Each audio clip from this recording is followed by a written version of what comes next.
Psvr2 definitely makes a game I normally wouldn't play something that surprises and locks me in over a short period of time. A futuristic first-person sword and magic using adventure game. I honestly never would have thought.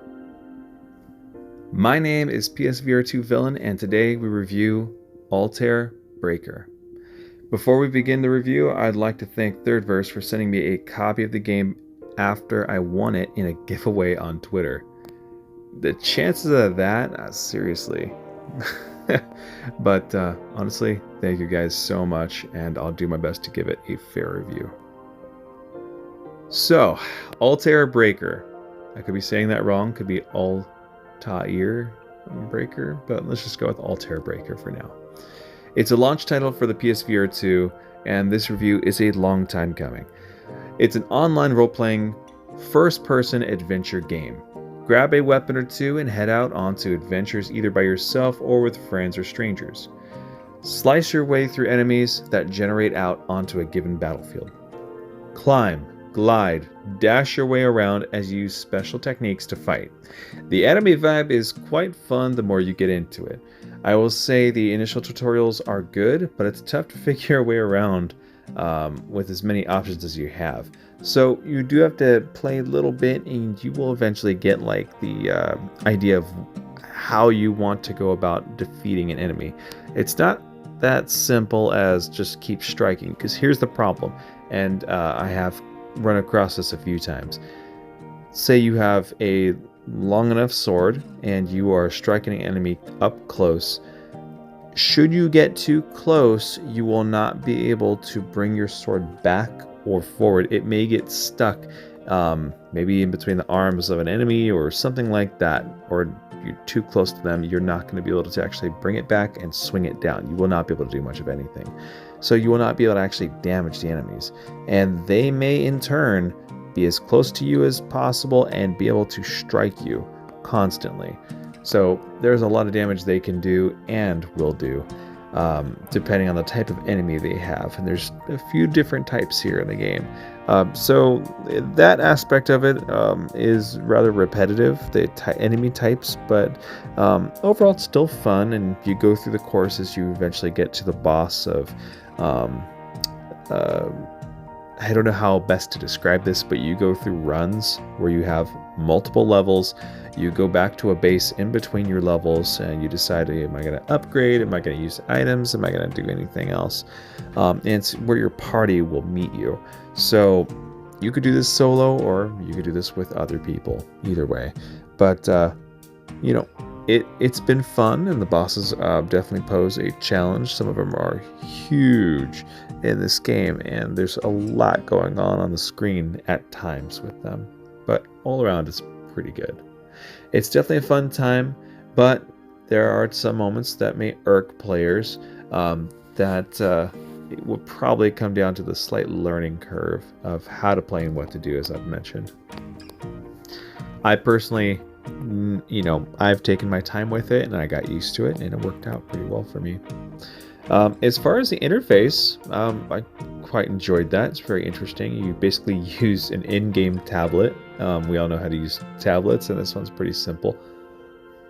It's funny, I like that so many PSVR2 games, are using this right now. You get a tablet in the game, you can hold on to it, move it around, and you basically extend your finger out. It's basically you're taking it off of the pressure-sensitive component of the PSVR2 Sense controller, and your character's finger will extend also, and you can start pressing your tablet like that. I don't think I've had any moments where I've been swiping things on the screen. It's mostly just button presses, but yeah, maybe they'll get a little more advanced with that. I don't think it'd be too difficult, but yeah, that's not there. The enemies give me, I don't know, a reboot kind of vibe to them, if anybody knows that old show. It's hard to describe. I like the variety of weapons, though I usually stick with short blades, at least in the beginning I did. I enjoy being fast and punishing opponents that come at me, but it's definitely important to try new weapons and see what works well for you. You can also level up your weapons and have a better time with tougher matches, and there will be tougher matches. Personally, I do like a challenge, and this game does offer that as you go further on. The only time I found players online in the beginning, there were just a few moments, a few times rather, where I would see some players. But yeah, you constantly have to redo the matchmaking. You'd be able to find other players. Sometimes you don't. Sometimes you just deal with the levels on your own. And honestly, you can do so. It's really not that bad. But it would definitely help out, and it would definitely help out if it works properly. There are some times where there's a bit of a problem with the connection between you and another, and I've seen it to where a character or a player is frozen in place and their body's contorted in weird ways.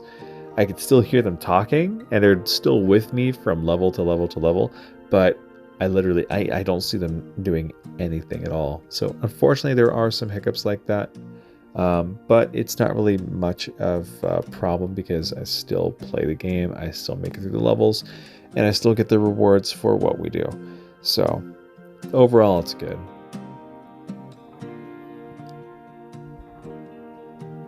Don't forget, continue progressing through level after level. More story will reveal itself to you. Little by little, you'll get new weapons, and more fun will be had. Lastly, don't forget, definitely try the tutorial mode. It will help teach you a lot about this game. And trust me when I say there is a lot, and you need to figure some of this stuff out prior to jumping into some of these matches. If you don't know how to glide, you have a glider in this. And trust me, it's not an easy thing to just pick up and learn. You're going to have to know exactly what you're doing with that. You got to raise your arms up, and then you're going to be gliding forward. It's like a slight jump and then a glide forward. If you don't know that, you're going to be stuck in certain levels not knowing how to get across. And yeah, that's going to be an unfortunate thing for you. So overall, what do I think about this? If you're looking for a PSVR2 title that lets you hack and slash in fun enemy style, then definitely pick this up. There's a lot to learn, and the online component is important, though I don't see many on when I do play. They are there, though, and I have met them. But none of that hurt the fun that this game brings. Overall, I give this a 3.5 out of 5. Should you be interested in this one, head over to the description for the video. There I have a link for the PlayStation Store where you can purchase this game. It is $29.99, and I think that's fair for this kind of game. It definitely beats some of the new stuff that's coming out. That's what, $50, $60. So you will get some fun out of this, I can guarantee that. But definitely give it a try. And there's also a trailer there for you guys to check out what this looks like and how it kind of plays. So thank you very much for watching my video on this. I'll continue doing more reviews for PSVR2 content, try to bring up some news and anything else that we can get into, especially if there's any accessories that we happen to get our hands on and can show you guys. Do subscribe. It helps me build this channel up. We're about over 550 subscribers. If we get to 600, I'd love to throw out there a $20 PlayStation Network gift card for people to win. I really do appreciate you guys. And also head over on Twitter, PSVR2 Villain. That's my name there. Follow me. We're under 4,000. If I can get above 4,000, we'll also do a $20 gift card for that. So thank you guys very much. I appreciate your time watching this and keeping up with the channel. Please subscribe and follow us. We got a ways to go, but we're going to keep growing this channel. Thank you very much, and have a great rest of your day.